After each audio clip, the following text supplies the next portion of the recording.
So ಈ ಬೀಜಗಳು ಮತ್ತೆ ಮತ್ತೆ ಮತ್ತೆ ಮತ್ತೆ ನಾವು ಬಳಸಬಹುದು ಕೃಷಿನಲ್ಲಿ. ಮತ್ತೆ ಹೋಗಿ ಕಂಪನಿ ಹತ್ರ ಕೈ ಚಾಚ ಅಗತ್ಯ ಇರಲ್ಲ.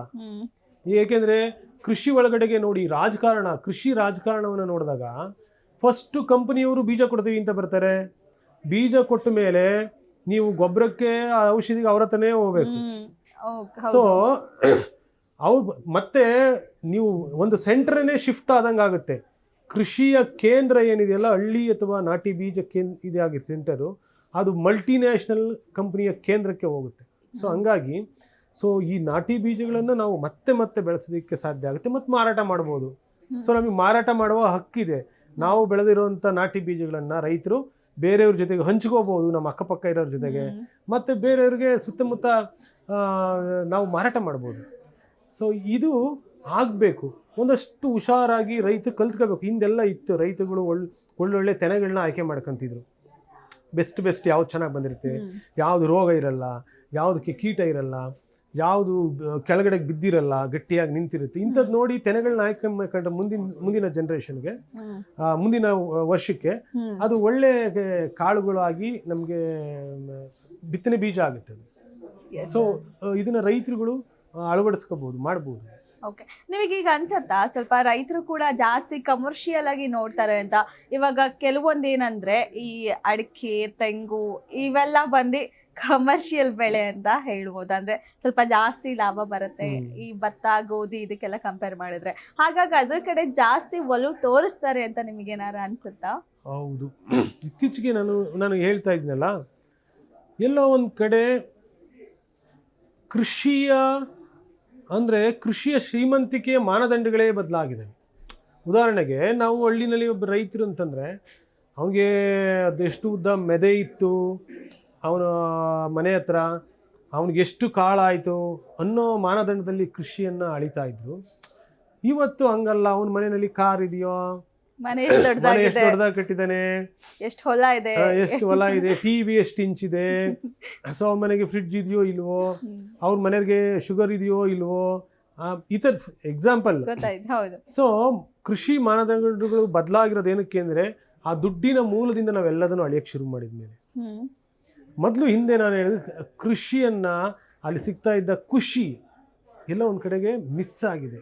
ಎಲ್ಲದನ್ನು ದುಡ್ಡಿಂದ ಅಳಿಯಕ್ಕೆ ಶುರು ಮಾಡಿದ್ಮೇಲೆ ಅದು ಮಿಸ್ ಆಗಿರೋದ್ರಿಂದ ಸಹಜವಾಗಿ ನಮ್ಮ ಮನೆ ಹತ್ರ 4 ಹೂವಿನ ಗಿಡ ಹಾಕೋಣಕ್ಕೂ ಯೋಚನೆ ಮಾಡ್ತಾ ಇದ್ದಾರೆ ಜನ. ಇವಾಗ ಆ ಹೂವಿನ ಗಿಡದ ಜಾಗದಲ್ಲಿ 4 ಅಡಿಕೆ ಗಿಡ ಇದ್ದರೆ ಇನ್ನೊಂದು 4 kg ಆಗುತ್ತಲ್ಲ ಅಂತ ಯೋಚನೆ ಮಾಡ್ತಾರೆ. ಸೊ ಅಷ್ಟು ಯೋಚನೆ ಕಮರ್ಷಿಯಲ್ ಆಗ್ತಾ ಇದ್ದಾರೆ. ಸೊ ಅದ್ರ ಬದಲು ಕಮರ್ಷಿಯಲ್ ಆಗಿ ಬೆಳೀರಿ, ಕಮರ್ಷಿಯಲ್ ಬೆಳೆಗಳನ್ನು ಬೆಳೀತಾ ನಾವು ಏನು ತಿಂತಾ ಇದೀವೋ ಆಹಾರಗಳನ್ನು ಅದನ್ನು ಗುಣಮಟ್ಟದಲ್ಲಿ ಬೆಳ್ಕೊಳ್ಳೋವಂಥದ್ದು, ಮತ್ತು ಅದನ್ನು ಸಂಭ್ರಮಿಸೋವಂಥದ್ದು. ಅದ್ರ ಜೊತೆಗೆ ಒಂದು ಸಂಭ್ರಮ. ಅಡಿಕೆ ಗಿಡದಲ್ಲಿ ಎಷ್ಟು ಸಂಭ್ರಮ ಮಾಡ್ತೀರಾ ನೀವು, ಅಥವಾ ಒಂದು ರಬ್ಬರು, ಇನ್ನೊಂದೇನೋ ಕಾಫಿನೋ, ಏನು ಸಂಭ್ರಮ ಇದೆ. ಅದೇ ಒಂದು ಭತ್ತದ ಗದ್ದೆಯಲ್ಲಿ ನೋಡಿ ಎಷ್ಟು ಖುಷಿ ಇರುತ್ತೆ. ಭತ್ತ ಕೀಳೋದು, ಕೆಸರೊಳಗಡೆ ಆಡೋದು, ಸೊ ಎಷ್ಟು ಖುಷಿ ಇರುತ್ತೆ. ಮತ್ತು ತೆನೆ ಬಂದಾಗ ಅದನ್ನು ಬಡಿಯೋದು, ಕಾಳು ಮಾಡೋದು, ಸುಗ್ಗಿ ಮಾಡೋದು, ಹಬ್ಬ ಮಾಡೋದು, ಇದೆಲ್ಲ ಈ ಖುಷಿ ಮಿಸ್ ಆಗ್ತಾ ಇದೆ ಕೃಷಿ ಒಳಗಡೆಗೆ. ಸೊ ಇದು ರೈತರು ಕೂಡ ನಾವು ಎಥಿಕಲ್ ಆಗಬೇಕಾಗಿದೆ. ನಾವು ನಮ್ಮ ಕೃಷಿ ಬದುಕನ್ನು ಘನತೆ ಎತ್ತಿಡಬೇಕಂದ್ರೆ ಆ ಎಥಿಕ್ಸ್ಗಳನ್ನು ನಾವು ಅನುಸರಿಸಬೇಕು, ಅದನ್ನು ಆ ಬದ್ಧತೆನ ತೋರಿಸ್ಬೇಕು ಕೃಷಿಗೆ. ಇದು ನಾವು ಮಾಡಬೇಕಂತ. ಸರ್, ಇವಾಗ ಹಾಗಿದ್ರೆ ಕೃಷಿಗೆ ಬರಬೇಕು ಅನ್ನೋ ಯುವಕರಿಗೆ ಯಾವ ರೀತಿ ಸಲಹೆ ಕೊಡ್ತೀರಾ, ಏನು ಟಿಪ್ಸ್ ಕೊಡ್ತೀರಾ? ನಾನು ಕೃಷಿಗೆ ಬರಬೇಕಂತ ಅನ್ನೋರಿಗೆ ನಾವು ಕೃಷಿ ಬದುಕು ಅಂತಂದರೆ ಸೋಕಾಲ್ಡ್ ಆದ ಒಂದೇನೋ ಒಂದು ನಿರೀಕ್ಷೆಗಳನ್ನು ಇಟ್ಟುಕೊಂಡು ಬರಬೇಡಿ. ಅಲ್ಲಿ ಅದ್ರ ಮೇಲೆ ಪ್ರೀತಿಯನ್ನು ಇಟ್ಕೊಂಡು ಬನ್ನಿ. ಘನತೆಯಿಂದ ನಾನು ಆ ಕೃಷಿ ಬದುಕಿಗೆ ಒಂದಷ್ಟು ಘನತೆಯನ್ನು ತಂದು ಕೊಡ್ತೀನಿ ಅನ್ನೋ ಒಂದು ಕಮಿಟ್ಮೆಂಟ್ ಇಟ್ಕೊಂಡು ಬನ್ನಿ. ಮತ್ತು ಹಿಂದಿನವರು ಮಾಡ್ತಾ ಇರೋ ಕೃಷಿ ವಿಧಾನಗಳನ್ನು ನೋಡಿ ವಿಜ್ಞಾನವನ್ನೂ ಕೂಡ ನೀವು ಅರ್ಥ ಮಾಡ್ಕೊಳ್ಳಿ.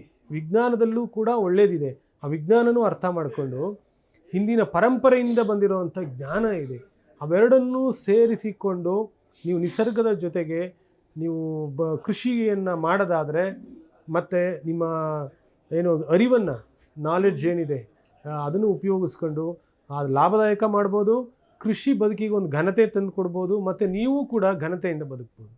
ಓಕೆ ಸರ್, ಕೊನೆಯದಾಗಿ ಏನ್ ಹೇಳ್ತೀರಾ ಓವರ್ ಆಲ್ ರೈತರಾಗಿರ್ಬೋದು ಎಲ್ರಿಗೂ ಸೇರಿ ಒಂದು ಏನ್ ಮಾತು ಹೇಳ್ತೀರಾ ಕೊನೆಯದಾಗಿ?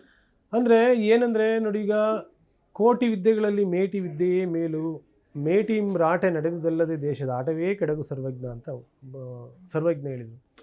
ಅಂದರೆ ಎಲ್ಲದಕ್ಕೂ ಕೂಡ ಕೇಂದ್ರ ಕೃಷಿನೇ ಆಗಿತ್ತು. ಕೋಟಿ ವಿದ್ಯೆಗಳೇನಿತ್ತು ಅದೆಲ್ಲದಕ್ಕೂ ಕೂಡ ಅದು ಮೇಟಿ ಅಂತಂದರೆ ಕೃಷಿಯ ವಿದ್ಯೆನೇ ದೊಡ್ಡದು ಅಂತ ಹೇಳಿದರು.